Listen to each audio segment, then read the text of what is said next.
Hello and welcome to On the Other Hoof. Glorious Goodwood is on to its last day now. The first 4 days are over and a fantastic 4 days of racing it's been, but the last one promises to possibly be the best day of racing. We have to apologise that we haven't been on for the last 2 days, but we covered the first two, so hopefully that evens itself out. But we have to apologise for that. We've had no internet. We're in the middle of nowhere at my girlfriend's place, and we've been banned from internet.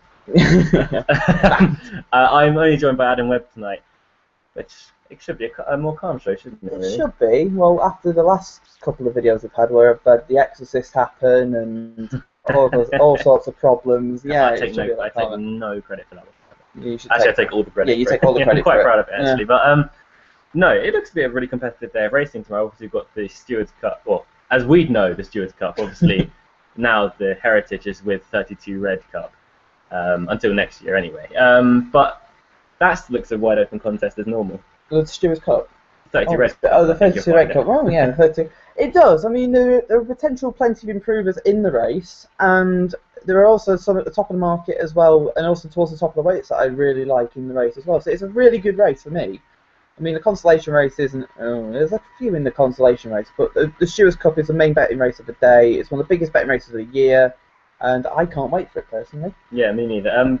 But before we get started onto the show, we have to mention some of the main protagonists throughout the week, and the place to start really has to be Kingman, who beat Toronado. And a furlong and a half out, it didn't look likely. For me, Kingman did not handle the track whatsoever, and in spite of that, I think he's just absolute class. Even Richard Hall's picked up in commentary that Kingman, because I only got to see it for the first time since seeing it in the flesh on Wednesday. I saw it today, and Richard Hall's noted that Kingman had not handled the track. I mean, James Dorr went for him, and he just literally changed lanes.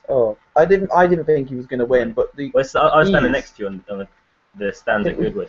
And I said to you, we both screamed. Like, we were like, "Oh God, no!" Tornado's got away here. We haven't backed Kingman. We just really wanted Kingman to win. I look shorter than you here. Yeah. Like well, you are on a shorter chair. The first and only time I've looked shorter than Adam Webb, which probably isn't a good thing, really. No, it's not. I did beat you at tennis. Yeah. One thing I have learned about Adam this week that he is devoid of pretty much all ability in most sporting events. Yeah. Swimming, he's not bad at swimming. I can swim. We don't know if he can dive yet because.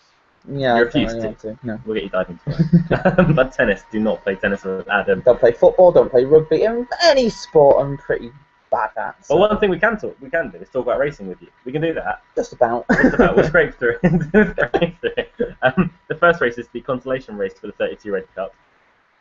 I hate saying that so much. It's just horrible. Well, we discussed it, didn't we, a couple of weeks ago, where we had the thing, and the problem is that it's an extra £5 into this race, and you're thinking of the substantial thing that they wanted to put into it, and it's just a bit disappointing. I mean, let's start with this race. Well, before we start, one thing you should have reminded me about. Oh yes. Since there's only two of us tonight, we're going to need a lot of interaction from you guys. Last time we asked for that. We did get a lot, and we could thank you for that. But we need questions, we need some fancies to read out at the end of the show. Just try and converse with us. There's one more thing we need to mention about today's racing. I don't want to do it. I want to do it for a certain reason. The fact that I have followed this horse off a cliff this whole season. This is the first day I've not backed it. So if anybody backed Red Avenger, I'd like to say well done to you for keeping the faith. I, however, lost the faith, and unfortunately, we didn't see the race live. But what we did was we clicked onto Sporting Live. And I shouted home heavy metal on your behalf, and it was heartbreaking, not just for me, but for you as well. Oh. Well, heavy metal was my bet of the week. Red Avenger was definitely not my bet of the week. He was absolutely my bet of the week. And I'm just absolutely devastated to see him get caught on the line, especially as I have my money on it. But enough crying over spilt milk. Enough crying over spilt milk. Yeah. We have a new day tomorrow, and we hopefully have a few bets. But as we mentioned earlier on, we're going to start off with the consolation race for the 32 Red Cup. And again, it's a very, very competitive race, much like its bigger event. The favourite for this race is Tatley Soup, who's been in very good form all season, really. Well, he comes into this with a winning chance, obviously. I mean, he beat one of the Stewards Cup favourites, who was also prize riding Muffmere 2 starts to go. Admittedly, Muffmere would have come on plenty for that, and has franked the form since from winning at York last week. And I won't go into Muffmere a lot more because I fancy him quite a bit for the 32 Red Cup. I think he will, but we'll get onto that later. The two in the race that I quite like. I like Stepping Out, who has won over course and distance, and I think she's just been laid out for this. It just seems like the right price for a 3-year-old to go for, and she obviously gets a weight allowance in this race as well, so I think she's got a big chance, and won at a bigger price as well. I quite like Shore Step as well, who won really nicely at Ascot last time out, and has got a £6 penalty, which has got him into this race. I mean, I don't think he actually needed it to get in, but I just think he could run a big race as well from the front. So, and he was drawn well in 24 as well. So the two I go for are Stepping Out and Sure Step. Yeah, I'm taking a completely different approach, and it's one that we saw last Sunday at Ascot. Oh, don't remind me. Barnet Fair. Now, again, we both backed that, and he was, again, second. Now, one thing we can say is that he looked exceptional. Oh, he he was $1 million. If you wanted to take one horse home with you, he'd be the one. He looked absolutely magnificent, his coat. And he was involved in a race here earlier on in the week, which he didn't take up that engagement. That was over 5 furlongs. Now, the doubt about Barnet Fair is that he doesn't stay 6, as well as he's, or he isn't as good over 6 as he is over 5. I don't think stamina's much of an issue. He ran, I think, 12th in the Stewards Cup last year, which is a fair run. That was a much tougher race than he's going to encounter tomorrow or today, whenever you're watching this. I always hate saying that. Yeah. I always hate. I never know what one to say. But that was a tougher race than here. But he's going to have to step up on that, undoubtedly. Last time out, I just felt he was a bit unlucky as the field started hanging across him. And that may have just put him off a little bit. But once he got to the rail, though... But then you see what beat him in racing. Yeah. You're like, who finished 27th of 29 in the International the day before. And you think, what? It's just the heavy metal, though. It's just that he hung across the whole time. And it maybe just unnerved him a little bit. He didn't really like the pressure coming over. But as soon as he got to the rail, he started staying on again. He went past Peter Keane, who I'm probably going to give a mention to a bit later. And probably another half a furlong, he's probably going to catch Racy. So I don't really think that 6 furlongs is going to be a negative for him so much. He's won over 6 furlongs, albeit a much, much weaker race than tomorrow. But he's in such good form himself. He's still well handicapped, especially with the Cam Hardy £5 claimant. I can't stress enough how valuable that is. I think Cam Hardy is a fantastic jockey and definitely want to look out for in the future. And do you remember back in Confessional at Haydock last year? I do. I just saw his name in happier the thought. Times. I remember that day. Much happier Michael, times. I was like, yeah, I had the second. It was like, oh yeah, Luke back the winner. Oh, yeah. Other than that, I don't know what I'd really put up. Tidal's Baby didn't run his race on the Tuesday. That was over 5. Yeah, maybe so, back up to 6 may help, but he always misses the start. It's a problem. If he didn't miss the start, I think he could go close. I just don't really know what else to put up. Humidor's maybe been putting his, maybe showing glimpses of a return to form. That may be a bit of a reach, but back in his day, he was a very, very good horse.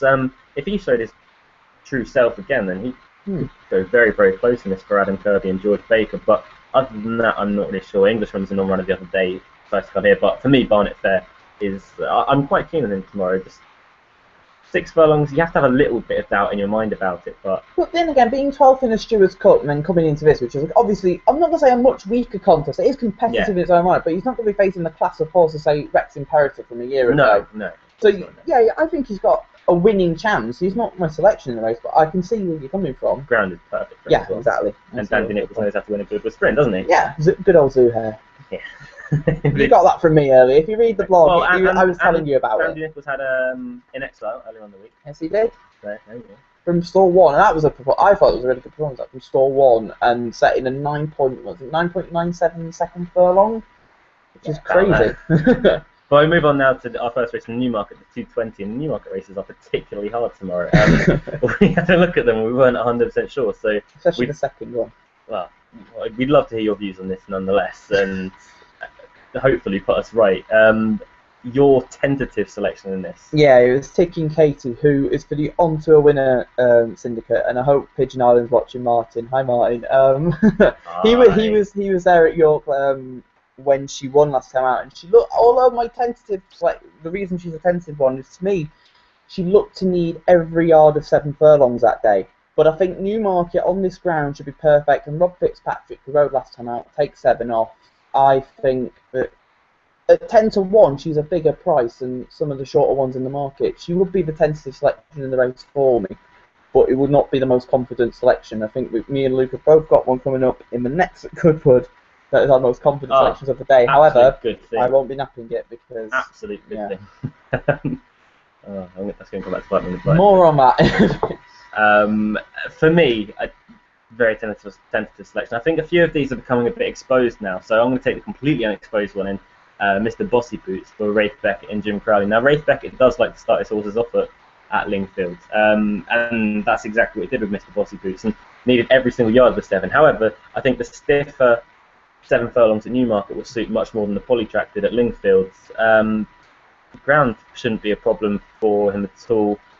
4-1, maybe a little bit slim. It's not really a race that I'd be looking to have a bet in, but it's the only sort of one that I could come up with and give a really solid chance to. I know it's a bit boring going for one so high in the market, but you never know. It could be very well handicapped. It could be, it could be. But no, I'd take a tentative vote on Mr. Bossy Boots.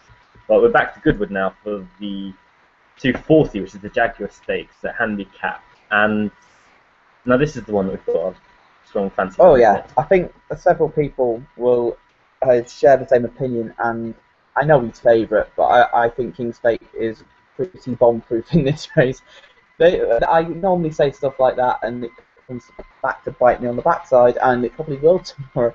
But we saw him at Sandown 2 starts ago when he won a maiden, which was particularly strong. I thought it was a particularly strong maiden at the time. Yeah. And then he went to York over today's distance, and he did everything wrong basically. He was okay in the paddock, but then he went out to the course and he just bolted with James Doyle. He then pulled for the first half mile of the race, and I thought, oh, that's it, chance gone. But yet he still somehow won, and I was very impressed with him that day. And he's beaten some horses that I potentially fancied for the E-Boy in Mighty Yards. That's a price rise for that race. Cheers, price rise. I just think there's potentially. I'm sure if he knew that you fancied it, he'd go off of it. Yeah. I think potentially there's a lot of improvement in this horse, and he has got some interesting entries later on down the line, such as the Great Voltager and the St Ledger. And Snow Sky won earlier in the week. I prefer King's Fate to Snow Sky. If both of them were to run in the St Ledger, I'd rather have King's Fate any day of the week. Yes. I even went as far as saying, I know Snow Sky won, but I don't think he's a 12 Oh no, I'd have King's Fate about £15 better than Snow Sky. I really don't think that Snow Sky is like nothing against the horse at all. I think he's a very, very talented horse, but King's Fate I think could be exceptional. He's your typical Michael Stout, Sir Michael Stout improver who will. Well, you say typical. I'm not sure he is typical really, because Michael Stout brings him along really slowly, and okay, he is bringing him along fairly slowly. The handicapper sort of made up his mind with that a little bit, exactly, by putting him so high in the handicap. And last time out, he's only gone up £6 for it, 5 because James Doyle was a pound overweight. But stop eating, James. But no, I wouldn't say it's the typical Michael Stout improver. Okay, he's being brought along a bit slower, but you know, it's not a Michael Stout special. I think he'll be definitely one that I'll be putting up in the flat preview next year. Oh, sure. Really nice horse, and sure. I think he wins tomorrow. I mean, looking at us, I mean, Rainbow Rock the other day. I mean, how he finished second, I don't know. Oh, and also I'll give one mention at a bigger price. Double Bluffer, who ran quite well at Ascot. Oh, we both backed him that day. And Luke, if you go back through Twitter and read what he said about Palisator, it's quite amusing to read. Palisator is a horrible walker. Like, he does not walk. Yeah, I agree. But it doesn't matter how bad he walks if he runs fast. But I think Double Bluff, I think at an each way price as well, because we know he handles Goodwood, because we were there when he won last year. A mile and a half is no issue. He could be potentially the pace angle as well. So, and if he goes a sedate gallop, but then I wouldn't read too much into Joe Fanning riding Double Bluff over Rainbow Rock either, because Rainbow Rock has Cam Hardy playing 5, and Cam Hardy can do the 8 stone 2. Yeah, exactly. So, so Joe Fanning's obviously taking the more comfortable 9 stone 7. But yeah, King's Fate I think is an absolute good thing tomorrow. Pardon me, he will be mine out. Also, we haven't actually mentioned First Time Hood. Yeah, which is the main thing. To help him settle. Yeah. We mentioned he did everything wrong if possible. I was watching on TV. You were at York that day. Yeah, I was. You gave me a text. Did you see that? Like, yeah, he's going down to post, pulling James Doyle's arms out. James Doyle all but had no control over him. He's going down to post like Adam when he's drunk. But I don't bolt. He do a lot of things. But yeah, he just did everything wrong. He pulled way too hard in the race. I don't think he particularly started too sort of. Yeah, I know. I uncomfortably will say. Yeah. But to say that he still stayed and beat a horse like Mighty Yar, I think that speaks volumes. I think he's a very good horse, and if the hood does help him settle tomorrow and just help keep a lid on him in the prelims, I think then that's going to help him big time. So I'm expecting something big from King's Fate tomorrow. But the next race we're talking about the Newmarket, haven't we? Yeah, this is a race that we both looked at, and we were head in hands. Head in hands. Let's not dance around it. again, if you guys have got any kind of lead on this race, or if you've got any fancies, we'd love to hear it because it's just such a hard race to get through. If you've heard anything about any of the horses, the place to start would be Enlace, wouldn't it? Yeah. For a horse to be this short in a race of this stature, we'll say, surely it has to be a really progressive type. Well, she's only had the one start and has won, but if you look at some of the entries she's got later in the season, in Group 1 at the end. Yeah, it's cheaply part. I mean, some of these in the race have got group entries, which suggests that Connections obviously think plenty of them. Enlace would be your likely winner. You'd hope she'd be winning if a handicap mark of 80 is good enough and for her. Mark Johnston's yard, or a yard that when they get into form, that is the time to really, really catch them because they do not run bad races. Rarely, but yeah, I know what you mean. The first race of all of Glorious Goodwood had first, third, and fourth, and he had 3 horses in a big field handicap. So that's sort of as much as I need to tell you on that front. I think Enlace is a likely winner, but there's one at a bigger price that I quite like, and it's East Coast Lady, who was third on debut to Macabre, and then came here. You can't say it now. No, I can't say it now. You had so many problems on Dubai Racing Channel last week saying that name, and now I can't say it. Macabre. I don't know how you can't say it. It's such an easy name. And last time out, she won over course and distance, but Freddie Tylicki gave her a wonderful ride, in the sense that he went to the far side and all the others came up the near side, and he won by 3.5 lengths. I just think at 22-1, she could be overpriced here, and I know there are some nice types in the race. I mean, you've got like Lacing, New Providence, but I just think East Coast Lady, who's got, I think, is drawn quite well as well. So I think an each way price, she'd be one that I'd be interested in. Not sure if I'd have a bet, but I'm interested in. Yeah, for this race, from a betting perspective, I think unless you fancy Enlace, it's going to really be an each way market, isn't it? Especially with New Providence being 10-1, and New Providence is actually one I'm going to put up. Won really nicely last time out under Ryan Moore. Hugo Palmer usually only uses Ryan Moore when he thinks he's got a good thing, we'll say. And it could speak volumes about the New Providence's talent. Could be a progressive type. Noel Garbutt's won on him before, which I think is a huge thing as well. Noel Garbutt's a more than capable rider, claims 5, which makes life that little bit easier. But again, I can't say it's just such a hard race to sort of pick the bones of. I take a chance each way with New Providence, and it's not quite a figure price as one that Adam put up, but. No, a chance taken with New Providence, but it's by no means a confident one at all. If you guys have a fancy, please get it in and save our bacon on this race, because I really don't have much of a clue. But that's Newmarket done and dusted now. Yep. We've got 2 races from Goodwood to concentrate on, the 3:15, which is the Nassau, and it's, for me, it's a really disappointing Group 1. Really, really disappointing. You can pick holes in the majority of the field. Yeah. That's the problem. Venus de Milo really want fast ground, like genuine fast ground? I think fast ground she's fine on. What my issue is the trip. I just think she wants 1.5 miles, and potentially even further than that. The one I'm tentatively again, it's not a race I'm going to have a bet in, but Sultanina's a horse that I've put up before in these videos. I put her up on a second start. I said she'd be one to watch, and she's your typical John. I say it again, no, typical. It was a John Gosling improver, steady. I remember winning she won a maiden actually, first time up, and then she went to Haydock and won, and then in the second in the Lancashire Oaks last time out. The only slight concern I've got is the ground, but if she handles it, I prefer her to the whole field. I mean, Amazing Maria, an interesting jockey booking in James Doyle, but she didn't stay in the Oaks, and I don't get why they're going to run over 10 furlongs. I think she's an out-and-out miler, and I think if she was at a mile, I think she'd be winning at least a fillies Group 1 over a mile. That's how good I think she is. I mean, we know she handles the track because she won really impressively. Yeah. I think it's one of the first videos we ever did. And we all went against her with Valen, who's now quite an average handicap. I think average might be in time. No offense to Gina Bryce. Yeah. Gina Bryce is... Harding. Yeah, or Gina Harding, sorry. Yeah. Owns part of that horse, I think. The family does anyway. For me, I'm not really sure. I wouldn't be completely against Amazing Maria. I think she might get the trick on this kind of ground. Whether she want a little bit of rain, I'm not sure. I know there's been like 2 millimeters, like minimal amounts. Nothing. They're going to water overnight as well, I believe. So it is getting very fast at Goodwood. But then they'll be running on fresher ground as well for the Saturday. So I'm just not sure at all. Sultanina obviously is a horse that keeps coming back to you. ran a more than adequate race last time out. Mango Diva surprised a few people when winning in Ireland last time out as well. You have to respect the Alan de Roy de Cray horse, wouldn't you? No. Every time every time he brings a horse over, you'd have to sort of really. She was fourth for Spirit Gym last night in the Noble Mission race, where I thought Noble Mission nicked it, and she was.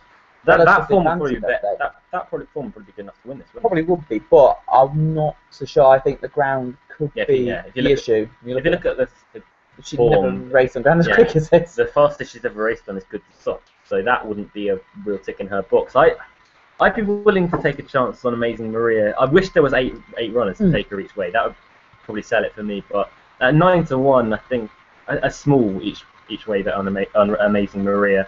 I couldn't be confident about it whatsoever. Again, it's just another really, really trappy race, to use Callum's favourite words. And it's not really one that I'll be getting too involved with, I'm afraid. But one race that I will be getting involved with is the 32 Red Cup, or as we affectionately know it as the Stewards Cup. 174 years of history going down the path.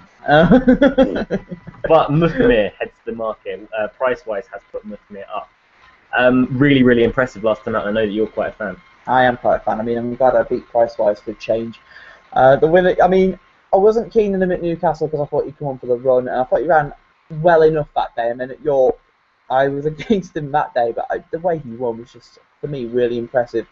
And it looks like William Haggis has had this race in mind for a while, and I think he was asking Sheikh Hamdan to actually run him in the race. He's got him in off a £6 penalty, and I think he's got a huge chance. I mean, I know you're sweet on intrinsic, so I'll go in. What was your dream about the Stewards Cup? I had a dream that, well, it was Burwars, I originally thought. I had a dream that a horse won the Stewards Cup or a race at a big handicap at Goodwood in Sheikh Hamdan's colours. This could be the horse. So if Muthmir wins tomorrow, I predicted, how long was that? 10 months ago? Around there. Well, it was a weird race anyway in the dream. So if a weird race happens, then yeah, I'll You're just trying to find. There are others. Yeah, there are.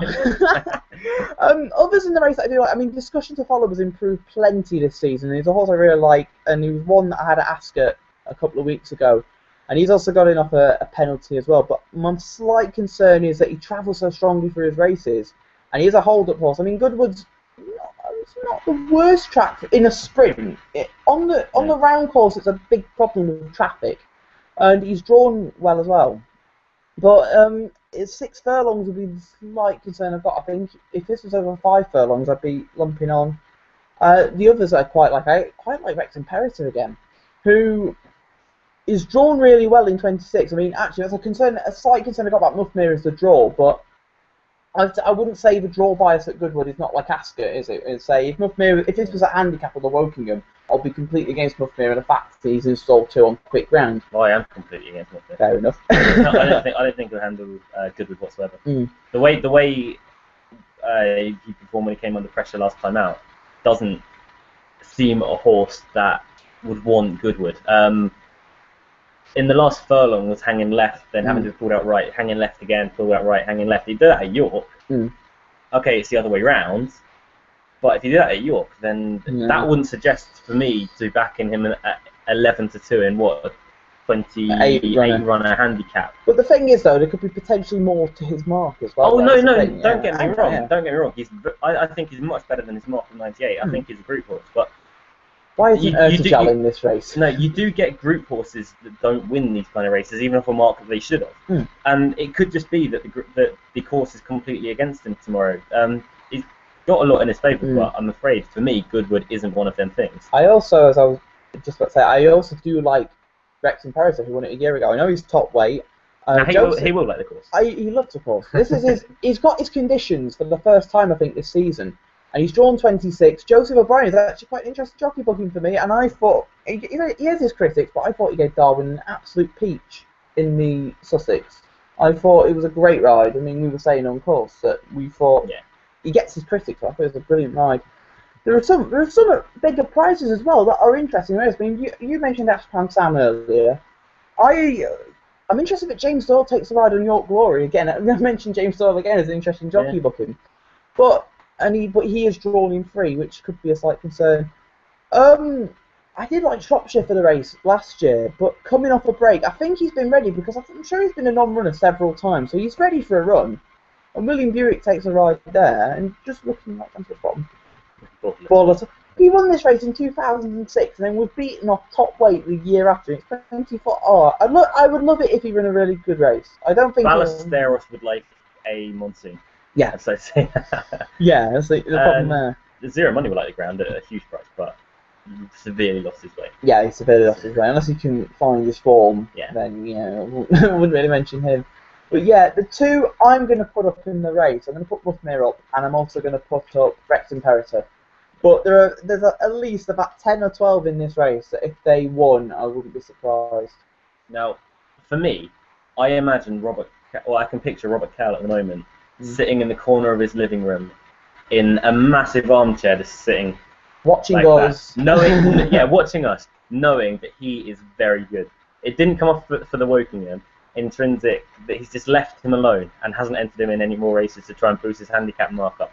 And he just squeaks into this. I think he's the fourth from the bottom. Yeah, he is. So he gets absolutely no way. 8 stone 11. Richard Hughes also opts to take the ride over Ninjago, who I can perfectly see why that. I don't really fancy Ninjago at all. I think he's best fresh. But Intrinsic, if you watch his last run, I think it was probably one of the worst winning rides I've seen. And that's no sort of, I don't mean to be rude to Richard Hughes, but Ryan Moore got away on the front on Ashpan Sam, and Richard Hughes gave him so much rope. But for Intrinsic to be able to get to Ashpan Sam from about 4 or 5 lengths down coming into the last furlong, I think that speaks volumes about how good Intrinsic is. And off the mark of 95, I think could definitely be a what's that? I'm just getting the record. I think he could be a group performer. I think 95 is well within himself. I think about 9-8 to 1 is a huge price. But I really fancy him, and he didn't get into the Wokingham, so he comes to a fresh horse of a layoff of 71 days. I can't really see Intrinsic beat tomorrow, which is a worrying thing to do in this Stewards Cup. Also, Richard Hughes has ridden a winner of this race 3 times in his career, so... I was 2 when he won that race. In 1990. Look at the age as well. I mean, look at John White. That's probably the Grand National winning trainer. You have to get a Grand National winning jockey. Actually, he wasn't a Grand National winning jockey. It was a void race, so... But then he also won it on Harmonic Way and Takes Here. I remember Harmonic Way very vaguely. I mean, you look at some of the winners of the race. It's a good race. I mean, I remember Gift Horse. Fallon got off and said it was one of the worst rides he's ever given a horse. But I thought it was one of the best rides he's ever given a horse, considering he was nearly kicked in the paddock beforehand. Well, for me, Intrinsic. Off on that tangent, Intrinsic's the one for me. I would appreciate a little bit of rain that isn't really scheduled overnight. But they're watering. They're watering, so I don't really have too many reserves about the ground. Robert Cowell's in fantastic, in decent form late on. He's only had 2, from what I've seen, 2 runners at Glorious Goodwood this week. That includes Kingsgate Native, who didn't really fire today. As the other one, I mentioned him earlier actually, Ashpan Sam. I think he's going to be pace angled. He's run really well since. Didn't really light up the world last time, but ran well enough. That was in the. He didn't get into the Wokingham actually. No, completely had a mind blank on where. He won at Epsom. Won at Epsom, then lost at Windsor. Yeah, he carried top weight at Windsor, so I can see why it was a decent enough race as well. I can see why he didn't exactly fire, but before that, winning at Epsom, okay, he's left that in front and was allowed to do his own thing. But Jimmy Fortune takes the ride. He rode a winner today. Red Avenger. Don't mention it. Please don't. Of the others, Blaine won well last time out. I think Blaine, there's still going to be a bit more to come from him. But discussion follows the other one I wanted to mention is a really strong travelling horse. Whether he'll be able to execute them tactics tomorrow will remain to be seen. Won really nicely last time out though.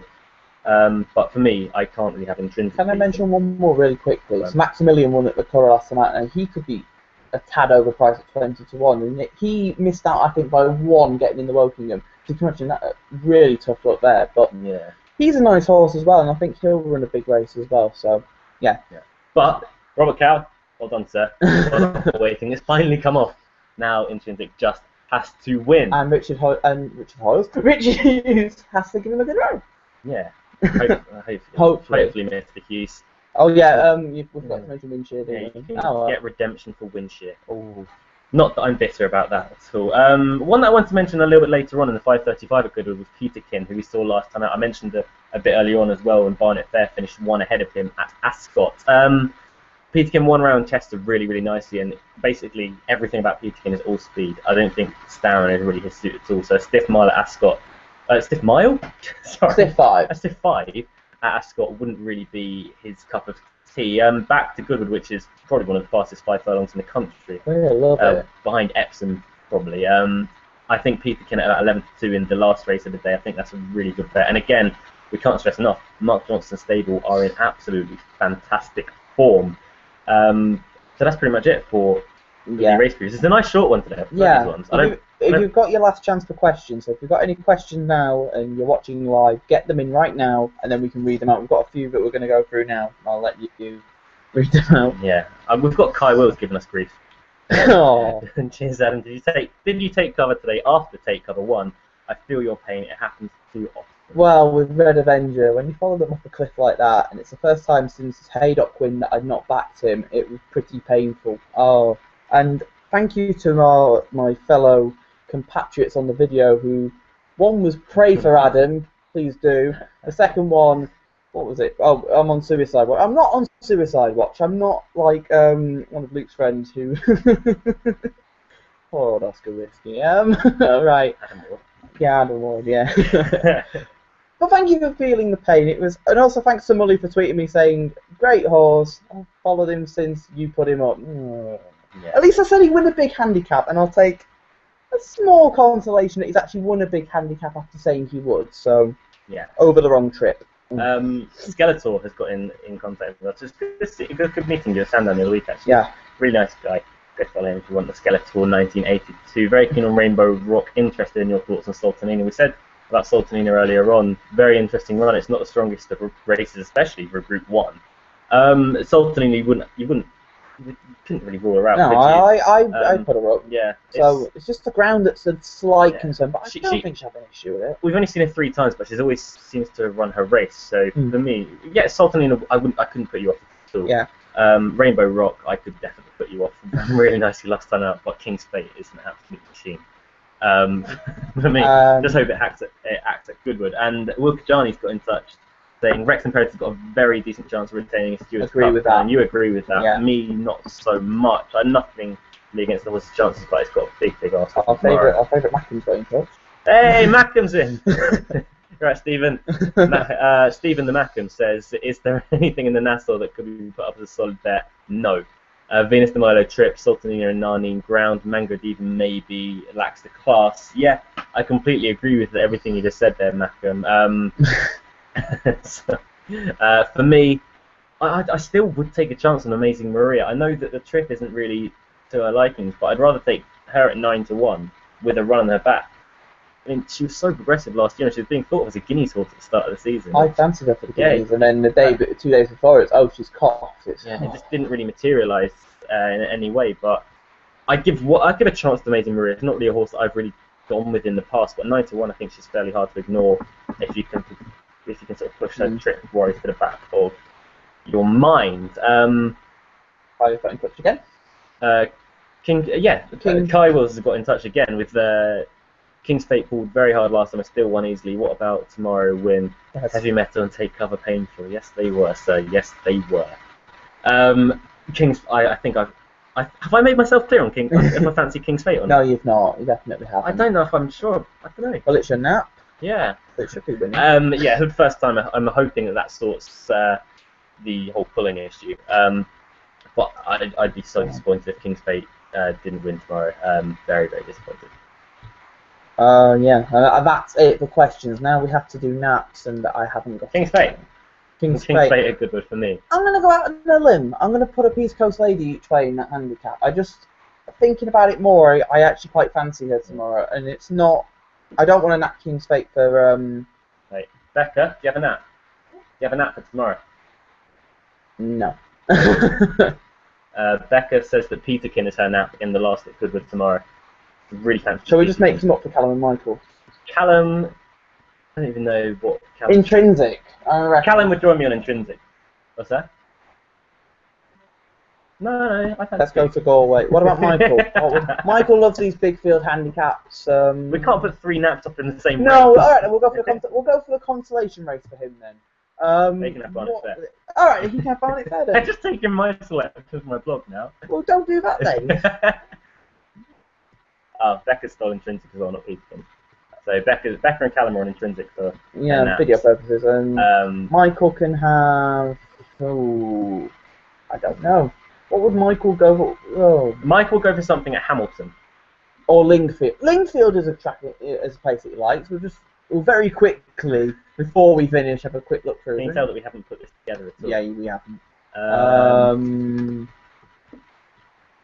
He likes the vodka. Should we just go White Russian? Yeah, White Russian. White Russian at 6:30 is Michael's nap of the day. One more question in FP40. Thoughts on Seeking Magic in the 350?